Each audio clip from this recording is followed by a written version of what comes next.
91%. That is the final death toll for the crews of Japan's aircraft carriers by August 1945. We aren't talking about casualties. We are talking about the dead. For every 100 men who served on those ships, only 9 came home. The Imperial Navy began the war with 10 fleet carriers. They finished it with 0. This isn't just history. It is the story of how a naval superpower committed suicide by mathematics. Japan entered the war with the undisputed best pilots on Earth. Each man had logged over 800 flight hours. But by 1944, a fresh pilot had less than 50. Why? Because of a fatal flaw in their system. The Japanese never rotated their aces back home to teach the next generation. Instead, they kept them on the front lines until they died. And eventually, they all died. The arithmetic is brutal.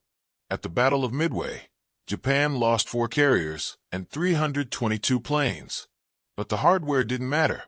The loss of 110 veteran pilots did. These men had years of training.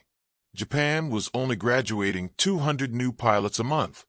The United States was producing 2,500. Do the math. Japan was logically dead long before the fighting stopped. But the ships themselves were designed for catastrophe. The Japanese damage control philosophy was simple. Offensive spirit overcomes material weakness. In practice, this meant they didn't train for disasters. American carriers had dedicated firefighting schools. Japanese carriers had buckets. Take the Taiho. It was hit by a single torpedo. Because the crew hadn't been trained to shut down the ventilation systems, aviation fuel vapors pumped through the entire ship for 6 hours. All it took was one spark to turn a 27,000-ton vessel into a massive bomb. The horror on the Shokaku was similar. A survivor recalled the American dive bombers dropping out of the sun. 3 bombs. That was it. 20 minutes later, the carrier was gone, taking 1,360 men with it. The ocean's surface caught fire, incinerating those who managed to jump. Then there are the logistics that turned these ships into crematoriums. The Japanese overcrowded their carriers, packing planes into hangars, decks, and hallways. The Akagi was built for 60 aircraft, but carried 91. Worse, they fueled and armed their planes inside the enclosed hangar decks. The Americans did this topside, in the open air. On a Japanese ship, one bomb piercing the hangar deck didn't just destroy a plane. It detonated fully fueled aircraft in a confined space. At Midway, the Kaga took 4 hits. 711 men died in 9 minutes. Survivors described the hangar deck turning into a blast furnace fed by high-octane fuel. Perhaps the most damning statistic is the technology gap. Until 1944, Japanese carriers lacked radar-guided anti-aircraft guns. They were aiming manually at planes moving 400 miles per hour, achieving a hit probability of 2%. American ships, using radar guidance, hit 18% of the time. That isn't a battle. It is a statistical impossibility. Production capacity sealed their fate. After Midway, Japan had 6 carriers left. Over the next 2 years, they managed to build 7 more. The United States built 90.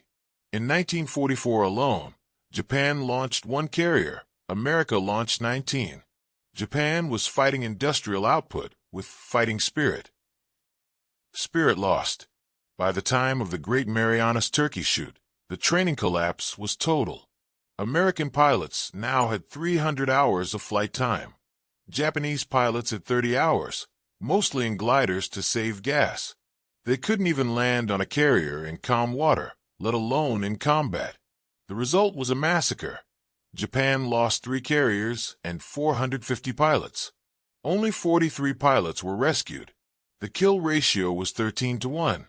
As a captured officer later admitted, "We knew after Midway. We knew we couldn't replace the men. Every operation after that was a suicide mission. We just didn't have a name for it yet." The story of the Shinano sums it up. The largest carrier ever built, 72,000 tons, was sunk on her maiden voyage by a single submarine. 1,435 men died, because the crew had never been taught how to use the watertight doors. The pride of the fleet sank because of basic incompetence. By the end, the few remaining carriers were just converted cruise ships and battleships, acting as one-way launch pads for kamikazes. The pilots weren't expected to return, so the ships didn't need to recover them. The final carrier, the Amagi, was bombed while anchored, waiting for planes that would never arrive. Here is the final dark equation. Japan started the war with 3,500 elite carrier pilots. When the surrender came, only 112 were still alive.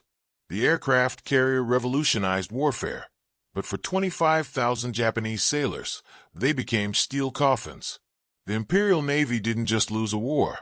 It committed industrial seppuku, taking 91% of its men down with it.